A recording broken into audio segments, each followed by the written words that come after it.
দেখুন মিষ্টির দোকানে চলে আসলো। তো আমার দুই খালাতো বোন তারা মিষ্টি কিনবে আমার বাসায় আসার জন্য। আসার সময় তো রাত হয়ে গিয়েছিল, তখন আর কিনতে পারেনি। তারপরে আবার একদিন হসপিটালে গিয়েছিলাম। আসসালামু আলাইকুম সবাইকে। সবাই কেমন আছেন? আশা করি ভালো আছেন। আমি আলহামদুলিল্লাহ। একটু ঠান্ডা জ্বর হয়েছে। তো দেখুন খালাতো বোনদের নিয়ে একটু হসপিটালে গিয়েছি। সেখানে আমিও ডাক্তার দেখাবো, ওরাও দেখাবে। আর ওরা ওখানে নার্সিং শিখতেছে, ডিপ্লোমাতে ভর্তি হয়েছে। তো ওদেরকে নিয়ে একটু গেলাম। তো বরাবরের মতোই কিন্তু 8 দিন হসপিটাল দেখতে এত পরিমাণ সুন্দর, সেজন্য আমি একটু করে ভিডিও করে নিচ্ছি। যারা দেখেন না তারা একটু দেখে নেবেন। আমার 17-18 বছর ধরেই আমি 8 দিন হসপিটালে ডাক্তার দেখাই। দেখতে ভালো লাগে বিধায় আমি আপনাদেরকে একটু দেখিয়ে দিচ্ছি। পরিষ্কার, এত পরিমাণ পরিষ্কার, আর কোনো ঔষধের গন্ধ থাকে না। সেজন্যই কিন্তু আমি সেই হসপিটালে যাই।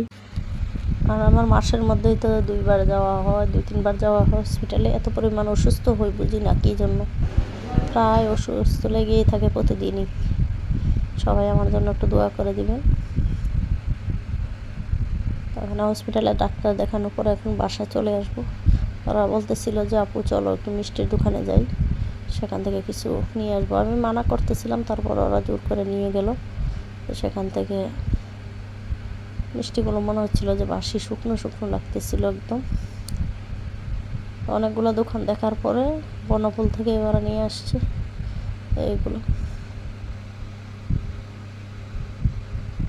যেগুলো খেতে পছন্দ করে সেগুলো নিয়ে আসলাম, শুকনো জাতীয় খাবারগুলো। ওখানে দইও ছিল, অনেক কিছু ছিল, কিন্তু এই ঠান্ডা লেগেছে, জ্বর, এর মধ্যে তো এগুলো খাওয়া হবে না, সেজন্য আর এগুলো নেওয়া হয় নাই। তো এই 2 রকমেরগুলো নিয়ে আসছি।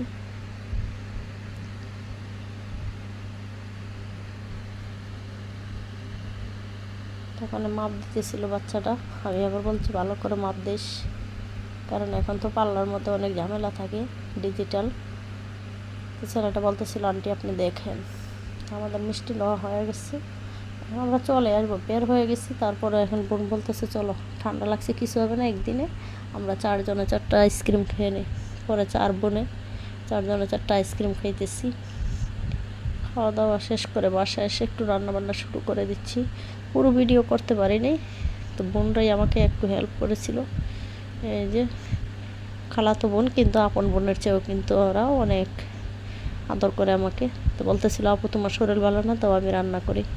তো বোনে গরুর মাংস রান্না করতেছে, পোলাও রান্না করতেছিল। তো এই যে দেখুন রান্না বান্না হয়ে গেছে। কী কী রান্না করেছি পুরো দেখাতে পারি না, শরীর অসুস্থর কারণে।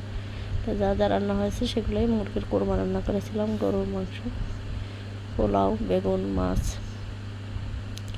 যা যা রান্না হয়েছে সেগুলো একটু দেখিয়ে দিচ্ছি এখন। তো সবাই ভালো থাকুন, সুস্থ থাকুন। আল্লাহ হাফেজ। আসসালামু আলাইকুম।